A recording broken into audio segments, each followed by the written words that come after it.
नमस्कार दोस्तों, welcome back to our YouTube channel solo solution. तो कैसे हैं आप सब लोग? उम्मीद करता हूं आप सब लोग अच्छे होंगे।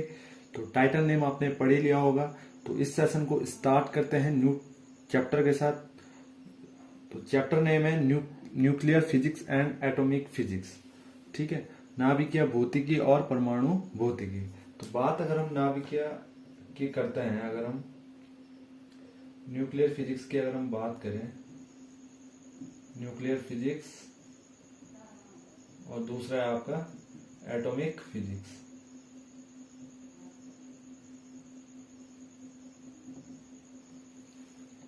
ठीक है, ये दो चीज है। इनके नाम से ही आपको पता चल जाएगा कि हम इसके किसके बारे में अध्ययन करते हैं, डीप अध्ययन। ठीक है, तो न्यूक्लियर फिजिक्स की अगर बात करें तो न्यूक्लियर फिजिक्स में हम नाभिक से संबंधित क्या करते हैं, मतलब डीप अध्ययन करते हैं या उससे रिलेटेड स्टडी करते हैं। न्यूक्लियर से रिलेटेड, नाभिक से रिलेटेड, न्यूक्लियस बोल सकते हैं आप इसको, न्यूक्लियस।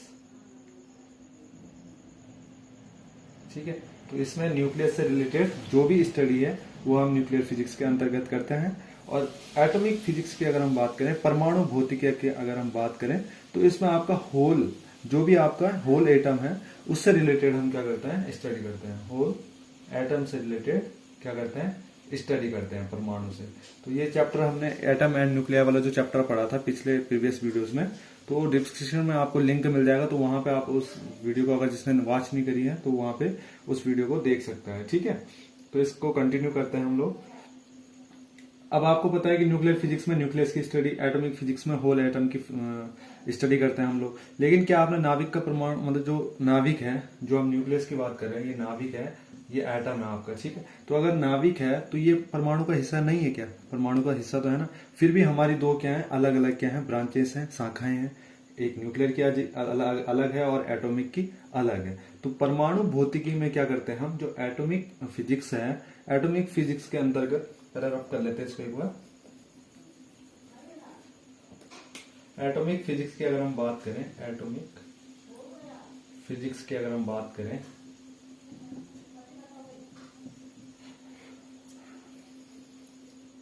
हिंदी में भी लिख लेते हैं इसे, परमाणु भौतिकी। तो एटॉमिक फिजिक्स में अगर हम बात करें तो इसमें क्या होता है, एक परमाणु के गुणों से संबंधित होता है। ठीक है, परमाणु क्या होता है, एक परमाणु के गुणों से क्या होता है, संबंधित। मुख्य रूप से इसमें क्या हम करते हैं, जो इलेक्ट्रॉनिक विन्यास होता है या उसका अरेंजमेंट होता है, किस तरीके से हम इलेक्ट्रॉनों का अरेंजमेंट करते हैं, इसमें ही हम, मतलब जो मेनली स्टडी जो करते हैं हम इसके अंदर यही करते हैं कि इलेक्ट्रॉनों का विन्यास किस तरीके से और कैसा होता है। ठीक है, वैसे तो परमाणु भौतिकी जो है उसके अंतर्गत हम परमाणु का अध्ययन और इलेक्ट्रॉनों तथा परमाणु नाभिक के विलगित निकाय के रूप में करते हैं, जैसे डेफर्ड बॉडी के रूप में, जैसे अस्थगित बोल सकते हैं आप लोग। तो इसके अंतर्गत जो मेनली स्टडी होती है वो आपकी क्या होती है कि मतलब जो इलेक्ट्रॉन है उनका जो अरेंजमेंट है वो किस तरीके से और कैसा होता है, कैसे करना पड़ता है। ठीक है, तो इसके अंतर्गत हम उस चीज की स्टडी करते हैं। बात करें अगर हम न्यूक्लियर फिजिक्स की, ठीक है, तो नाभिक क्या होता है, नाभिक नाभिक की अगर हम बात करें, नाभिकीय न्यूक्लियर फिजिक्स की अगर हम बात करें, नाभिकीय फिजिक्स की अगर हम बात करते हैं, नाभिकीय भौतिकी,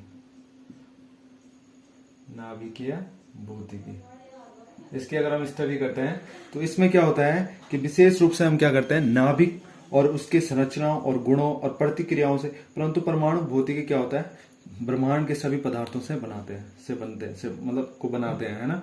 अगर हम परमाणु एटम की बात करें तो वो क्या होता है, संपूर्ण ब्रह्मांड को ही क्या कर रखा है, सभी पदार्थों को क्या करते हैं, वो बनाते हैं। ठीक है, तो इसके अंतर्गत हम जैसे नाभिक हुआ, न्यूक्लियस हुआ आपका, उसकी स्ट्रक्चर हुआ, उसके प्रॉपर्टीज हुआ, उसकी प्रतिक्रिया हुई, तो उससे रिलेटेड हम क्या करते हैं, इसके अंतर्गत हम विस्तृत अध्ययन करते हैं उस चीज का, न्यूक्लियर फिजिक्स के अंतर्गत। ठीक है, अब बात करते हैं हम न्यूक्लियस रेडियस की, रेडियस ऑफ न्यूक्लियस की। ठीक है, रेडियस ऑफ न्यूक्लियस की, रेडियस ऑफ न्यूक्लियस की अगर हम बात करें, बहुत इंपॉर्टेंट है ये आपका, न्यूक्लियस की त्रिज्या, या नाभिक की त्रिज्या भी कह सकते हैं आप इसको। तो इसके लिए एक फॉर्मूला होता है, R equal to R naught A की पावर 1/3। ये फॉर्मूला होता है, ये आपको याद रखना है। ठीक है, तो आर नॉट जो होता है, आर नॉट यहाँ पे क्या होगा, आर नॉट जो होता है वो प्रोपोर्शनलिटी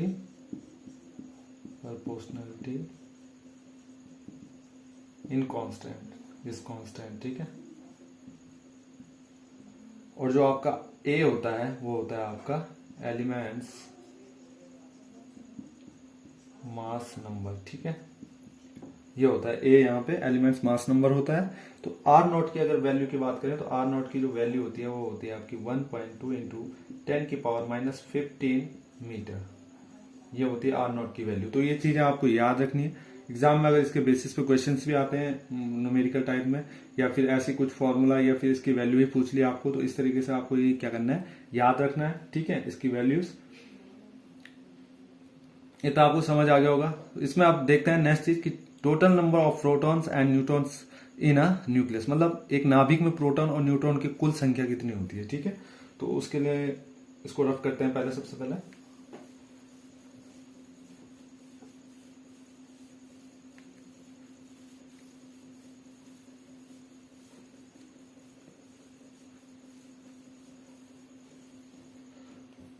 दो सेशन में आपका ये जो चैप्टर है ये फिनिश कर देंगे। इसमें फिनिश हो जाएगा दो चैप्टर, दो सेशन में। तो एक सेशन तो अभी चल रहा है कंटिन्यू, ठीक है। इसके हम पढ़ेंगे क्लासिफिकेशन ऑफ न्यूक्लियस तक, देन उसके बाद आगे कंटिन्यू करेंगे, ठीक है। अब इसमें देख लेते हैं total number of protons and neutrons in a nucleus.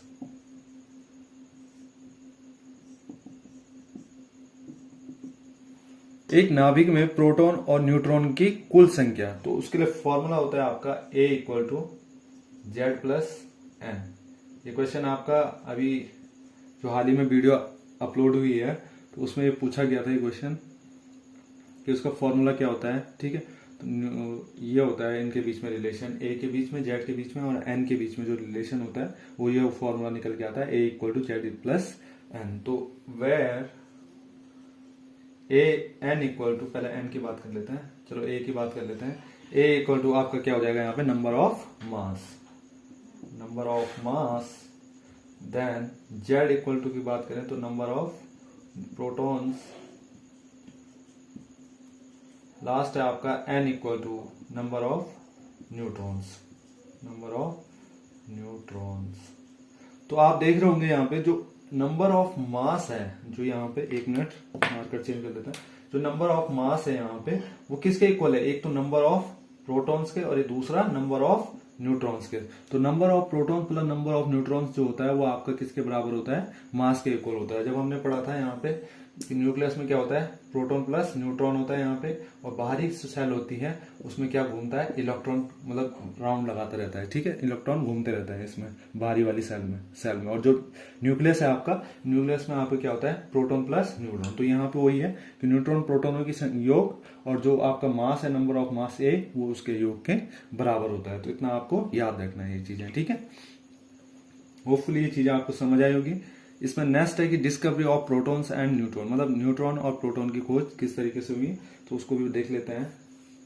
तो बिना टाइम इसकी ऐसे रफ कर लेते हैं जल्दी से।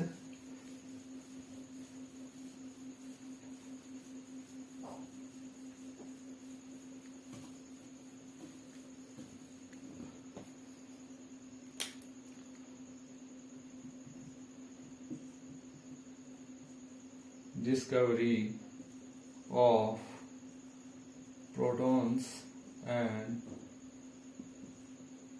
न्यूट्रॉन्स।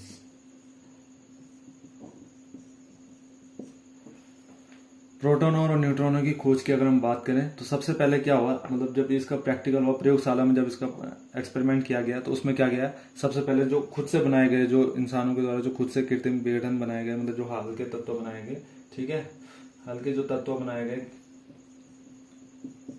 या उनको हम बोल सकते हैं कृत्रिम विघटन जो हुआ, खुद से बनाए गए जो, ठीक है।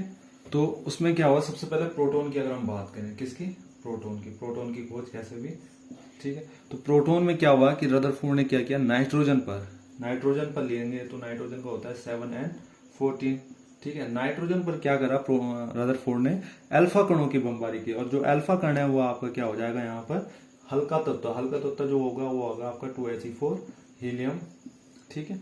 और इस पे क्या करा, ये अल्फा कण हो गया आपका यहाँ पे, और ये नाइट्रोजन। तो ये नाइट्रोजन प्लस अल्फा कणों की जब बमबारी हुई तो उसमें क्या हुआ, नाइट्रोजन को किस में बदला गया, ऑक्सीजन में चेंज हुआ। नाइट्रोजन जो है वो आपका किस में कन्वर्ट हो गया, ऑक्सीजन में। तो 8O17, ठीक है, 8O17 में ये कन्वर्ट हो चुका। देन उसके बाद आपका यहां से क्या मिला हमको, 1H1। तो 1H1 जो यहाँ पे मिला आपको, ये तो ऑक्सीजन में बदल गया, ठीक है। ये आपका ऑक्सीजन में कन्वर्ट हुआ। 8O16 होता है, आप सोच रहे होंगे 8O16 होता है, वो आप पता चल जाएगा आइसोटोप्स जब हम पढ़ेंगे इसके बाद, ठीक है। तो हम वहां पे कवर कर लेंगे इस चीज को आइसोटोप्स में, ठीक है। वैसे 8O16 होता है, पर यहाँ पर इसके जो एलिमेंट्स है उनको कंप्लीट करने के लिए पूरे जो है, ठीक है, इसके नंबर जो पूरे कंप्लीट करने के लिए इस चीज को लेना पड़ रहा है, ठीक है। ये वाला आइसोटोप्स लेना पड़ रहा है 8O17, ठीक। क्योंकि यहाँ पे अगर हम इसकी बात करें 14 और 4 कितना हो गया 18, और 17 प्लस 1 कितना हो गया 18। तो इसको कंप्लीट करने के लिए इस तरीके से 7 और 2 9 और 8 और 1 9। तो ये 1H1 जो बचा आपका, तो ये है, ये यहाँ पे क्या कहलाएगा आपका, प्रोटॉन कहलाएगा, ठीक है। ये क्या है आपका यहाँ पे प्रोटॉन। अब जब ये प्रोटॉन मिला आपको, ठीक है, तो इसी को हम इससे प्रकट करते हैं, प्रोटॉन को 1H1 से दिखाते हैं। और इसमें क्या होता है आपका पॉजिटिव चार्ज होता है। कौन सा चार्ज होता है, पॉजिटिव चार्ज, धनावेश बोलते हैं जिसे, ठीक है। और धनावेश बोलते हैं तो धनावेश के लिए कितना वैल्यू होता है, 1.6 इंटू 10 की पावर -19 कूलम। दिख रहा है आपको क्लियरली, इसको थोड़ा रब करके ऊपर पे लिखते हैं, ठीक है। तो इस पे जो चार्ज होता है वो होता है 1.6 इंटू 10 की पावर -19 कूलम। ये होता है आपका धनावेश, ठीक है। और अगर हम इसके मास की बात करते हैं, मास की बात करें तो मास होता है आपका 1.67 इंटू 10 की पावर -27 kg, ये होता है। तो कभी भी अगर आपको पूछा जाए कि प्रोटॉन का चार्जेस और प्रोटॉन का मास कितना होता है, तो ये होता है। और प्रोटॉन पे हमेशा पॉजिटिव चार्ज होता है, ये आपको इतना आपको ध्यान रखना है, ठीक है। अब न्यूट्रॉन को देख लेते हैं जल्दी से, इसको रफ करते हैं, प्रोटॉन वाला। वीडियो को पॉज करके आप नोट डाउन कर सकते हैं आराम से।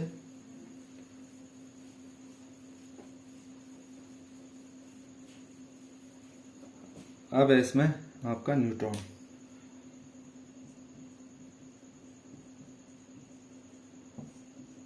अब न्यूट्रॉन में क्या हुआ, इसी तरीके से कि न्यूट्रॉन की खोज किसने की, चैडविक ने, और कब की, 1932 में। तो चैडविक साइंटिस्ट ने 1932 में इसमें खोज की, ठीक है।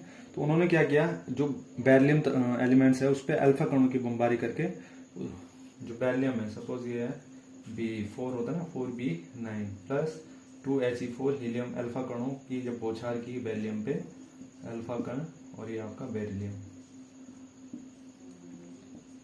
जब बेरिलियम में अल्फा कणों की जब बौछार की तो हमें क्या मिला, कार्बन के रूप में, वो मतलब कार्बन के रूप में मिला। तो यहां से क्या हो जाएगा, 6C12 हो गया यहाँ पे, सो प्लस यहाँ से 0 बचा और ये N1, ठीक। तो यहाँ से 4 और 2 6, यहाँ पे ऑलरेडी 6 आ गया, यहाँ पे 9 4 13 और 12 और 1 13। तो ये बचा हमारे पास, और जो ये चीज निकल के आई इसी को हमने नाम दिया क्या, न्यूट्रॉन। और न्यूट्रॉन नाम दिया तो इस पे क्या है, न्यूट्रॉन को हम इस तरीके से प्रदर्शित करते हैं सबसे पहले तो। और इसमें जो आवेश होता है आपका, ये जो आवेश है इसमें क्या है, 0 है। तो ये आवेश जो है, चार्जेस जो है वो कितना है, 0। तो न्यूट्रॉन पे हम बोलते हैं आवेश क्या होता है, 0 होता है। पर इसमें जो आपका वो है मास की अगर हम बात करें तो मास उसका वही रहता है 1.675 इंटू 10 की पावर -27 kg। तो मास इक्वल रहता है, ठीक है। तो ये चीज आपको पता होगी कि इलेक्ट्रॉन पे नेगेटिव चार्ज, प्रोटॉन पे पॉजिटिव चार्ज, और न्यूट्रॉन पे कोई चार्ज नहीं होता, उदासीन होता है, ठीक है, आवेशहीन बोल सकते हैं आप इसको। और इसका तो कंटिन्यू करते हैं इसमें। अब इसका आपका इसमें क्लासिफिकेशन रह गया न्यूक्लियस का। तो न्यूक्लियस का क्लासिफिकेशन देके बाकी चीजें नेक्स्ट सेशन में कंप्लीट करेंगे, ठीक है। इस चैप्टर को कंप्लीट करेंगे नेक्स्ट सेशन में। और ये भी बता दूंगा मैं कि क्या क्या हम आगे नेक्स्ट सेशन में पढ़ने वाले हैं। तो बात करें अगर हम क्लासिफिकेशन ऑफ न्यूक्लियस की, या नाविकों का वर्गीकरण लिख लेते हैं, नाविकों का वर्गीकरण। तो अगर इसके क्लासिफिकेशन की बात करें तो क्लासिफिकेशन 3 टाइप्स हुआ है, ठीक है। 3 टाइप्स है कौन कौन से? एक तो आपका आइसोटोप्स है, ठीक है, दूसरा हुआ आपका आइसोबार, और लास्ट हुआ है आपका आइसोटोन्स है, ठीक है। तो ये 3 चीजें हैं और इसको हिंदी में लिख लेते हैं समस्थानिक,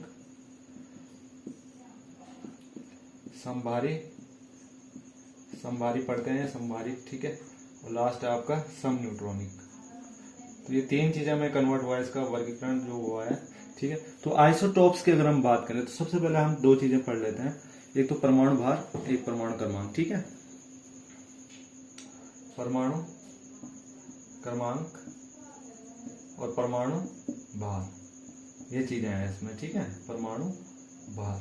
तो अगर हम सबसे पहले आइसोटोप्स की अगर हम बात करें, सबसे फर्स्ट पॉइंट पे हम चल रहे हैं अभी, तो इसमें क्या होता है, जैसे आपके एग्जांपल ले लेते हैं हम, आइसोटोप्स की बात करो, मैं ध्यान से मिक्स मत कर देना इनको, ठीक है। तो समस्थानिक हम पढ़ रहे हैं अभी। तो समस्थानिक में क्या होता है, इस तरीके को कुछ एलिमेंट्स होता है, ठीक है, 1s1, 1s2, 1s3, ठीक है, ये होता है। तो 1h1, 1s2, 1s3 ये हो गया। इसमें क्या है, जो ये परमाणु क्रमांक है आपके, ये क्या है, परमाणु क्रमांक, इनको क्या बोलते हैं, परमाणु क्रमांक। तो ये यहाँ पे क्या है, इक्वल है, क्या है, इक्वल है, दिख रहा है ना आपको, 1 1 1 इसमें भी दिख रहा है। पर जो इसके परमाणु भार है, जो मास है इसका, वो क्या है, अनइक्वल है, क्या है, अनइक्वल।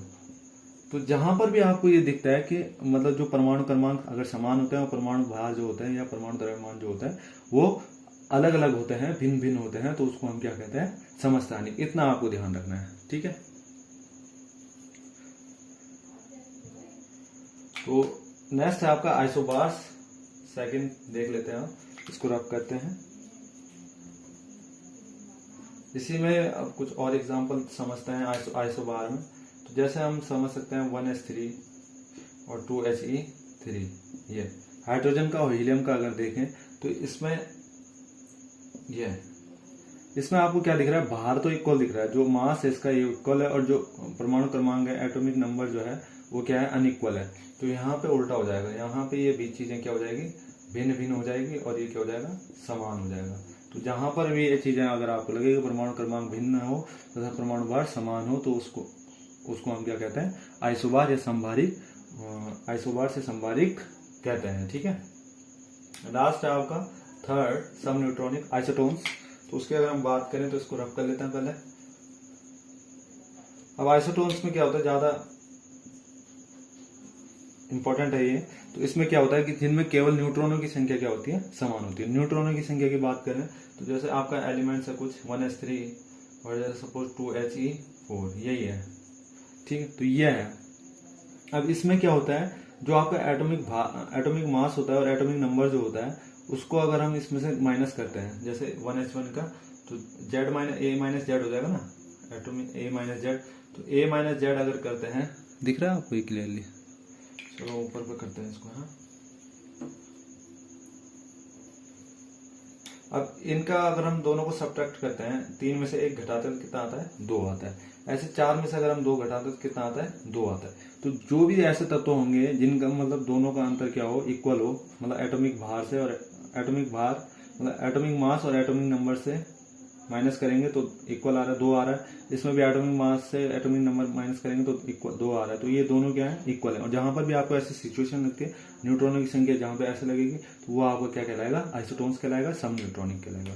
तो होपफुली आपको ये चीजें समझ आएगी। नेक्स्ट उसमें हम पढ़ेंगे इसमें एलिमेंट्री पार्टिकल्स जो है आपका, ठीक है, जिसमें आपके रेडियो एक्टिविटी भी आ जाएगी, ठीक है, पार्टिकल फिजिक्स भी आ जाएगा, मूल कण क्या है, बेसिक पार्टिकल, फॉर्म्यूहॉन, बोसोन, लेप्टॉन, इस चीज के बारे में हम नेक्स्ट सेशन में डिस्कस करेंगे और इस चैप्टर को पूरा फिनिश करेंगे, ठीक है। और फिर देन उसके बाद जो बाकी 3-4 चैप्टर बचे आपके, 3 चैप्टर, तो उनको भी जल्दी से कवर करेंगे। तो होपफुली आपको ये चीज समझ आएगी। अगर वीडियो पसंद आए तो वीडियो को लाइक करें और ज्यादा से ज्यादा शेयर करने की कोशिश करें, और कमेंट करें कि किस टॉपिक के ऊपर आपको वीडियो सबसे पहले चाहिए, तो आप कमेंट कर सकते हैं। मिलता है नेक्स्ट वीडियो में। Thank you so much, love you to all.